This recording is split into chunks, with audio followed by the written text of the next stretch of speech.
Alors aujourd'hui, on va faire une vidéo un petit peu différente des autres. Alors tout d'abord, je souhaiterais m'excuser pour la qualité de cette vidéo. J'ai quelques petits soucis avec mon caméscope. Donc je vais vous expliquer un petit peu ce qui se passe. Il y a une quinzaine de jours, j'ai reçu un mail inquiétant me demandant de l'aide parce que il avait de gros soucis. Donc bon, je lui ai répondu, mais je n'y ai pas prêté plus attention que ça, sachant que ce genre de message, j'en reçois des centaines régulièrement. Donc, je vais vous expliquer un petit peu la situation de ce petit jeune. Il habite dans le Nord-Pas-de-Calais, à côté de la cité 13, à Uluche. Donc, c'est vrai que quand on entend le nom de la ville, on a envie de rire. Mais quand on sait ce qui s'y passe réellement, je peux vous assurer qu'on a beaucoup moins envie de rigoler. Donc, ce petit jeune-là a emménagé là-bas. Ça a commencé avec des insultes anti-blancs. Et ça a été plus loin. Sa femme s'est retrouvée il y a 3 semaines de ça en train de se faire caillasser dans son jardin alors qu'elle était enceinte de 6 mois. Son petit frère a été violemment agressé aussi. Le petit jeune a été obligé d'intervenir. Ils lui ont sauté à 6 dessus. Résultat, tous les deux ont fini aux urgences. Sa maison a été saccagée 2 fois de suite en 2 jours. Ils ont tout cassé à l'intérieur, les meubles, ils ont volé les affaires de bébé, ils ont cassé toute la vaisselle, ils ont cassé tous les meubles et ils sont revenus le soir même pour finir le boulot. La police ne peut pas se déplacer parce que le quartier est trop dangereux.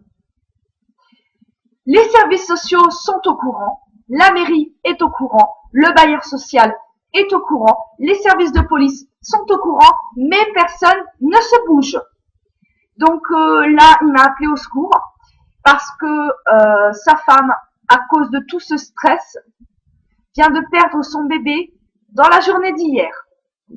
Donc, son accouchement est déclenché aujourd'hui. Il était déclenché ce matin. Et elle accouche d'un bébé mort-né à cause de tout ce stress et de l'incapacité de notre gouvernement à faire son travail correctement. Donc, je trouve ça vraiment révoltant parce que ils s'imaginent même pas dans la situation où ces gens se trouvent. Il y a des milliers de gens comme ça, mais Monsieur Valls préfère s'occuper de l'islamophobie, bien sûr. Moi, la question que je me pose là, c'est si la femme de ce monsieur s'était appelée Fatima, vous croyez pas qu'on en aura entendu parler partout? À la 1, à la 6, BFM TV et tous les torchons qui nous passent à la télé. On en aura entendu parler partout. Mais vu que c'est un petit blanc, un petit français, là, il n'y a pas de souci. Moi, là, je suis vraiment en train de m'indigner. Je vais finir par péter les plombs, c'est simple. Parce que quand je vois Monsieur Valls nous dire qu'on est islamophobe, arrêtons les conneries. Il fait quoi, Monsieur Valls, pour tous ces gens qui habitent dans ces cités et à côté de ces cités qui ne peuvent plus sortir en paix? Il fait quoi pour notre police? Il fait quoi pour nos pompiers? Hein? Il fait quoi? Il fait rien du tout.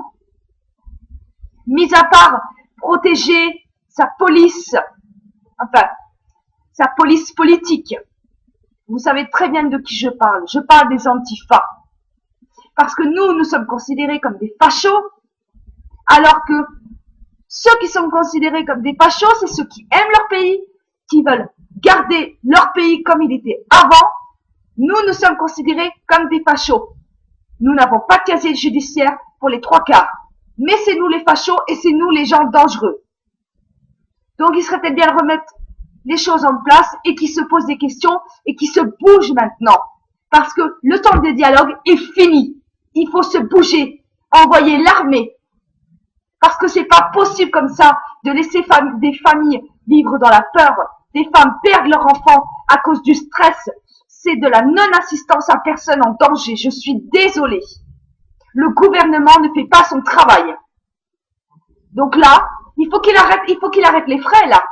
Parce que si c'est pas ce qui se passe dans notre pays, moi je peux aller lui expliquer, il n'y a aucun souci.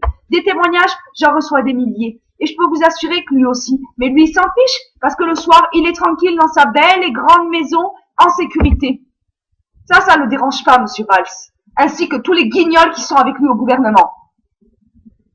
Donc là, maintenant, il va falloir trouver une solution rapidement. J'en appelle aux avocats, j'en appelle à la mairie, j'en appelle au préfet, à n'importe qui. Aider ce jeune couple, aider à les reloger, ce n'est pas possible. Ce petit jeune, hier, j'ai passé plus de 2 heures au téléphone avec lui. Il était dans un état pas possible. Il était à 2 doigts de se suicider. On a été plusieurs patriotes à lui remonter le moral pour qu'il évite de faire une bêtise. Il était aussi à 2 doigts d'aller dans la cité et de se faire tuer tout simplement. De provoquer pour se faire tuer. Mais non, personne ne bougera, forcément. Donc, il faut arrêter un petit peu les conneries maintenant. Et il serait peut-être temps de se bouger le cul et de faire le ménage dans ces cités. Parce que c'est bien gentil de parler, hein, mais il n'y a jamais d'action. Donc, comme je vous l'ai dit tout à l'heure, l'heure du dialogue est terminée. C'est terminé.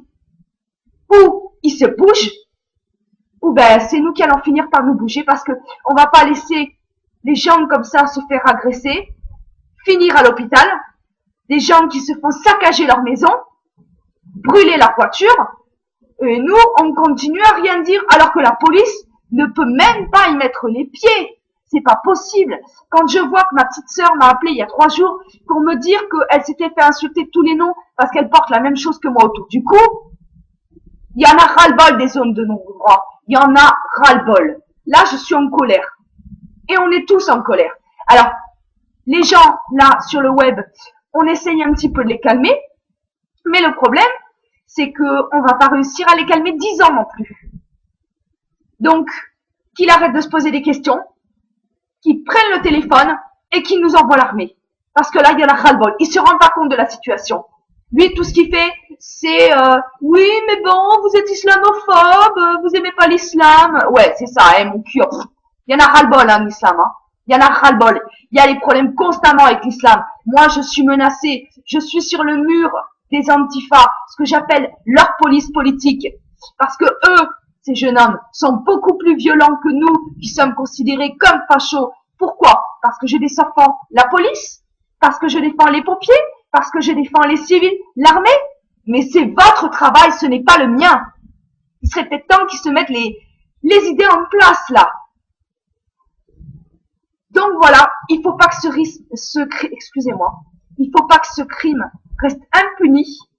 Un bébé est mort, une famille est détruite, et ce n'est qu'un exemple parmi tant d'autres. Donc maintenant, il faut qu'il se bouge. C'est tout ce que j'avais à dire sur ce sujet. Et la prochaine vidéo, eh ben, on va discuter un petit peu d'Esteban. Sur ce, je vous souhaite une bonne journée à tous. Et vive la France!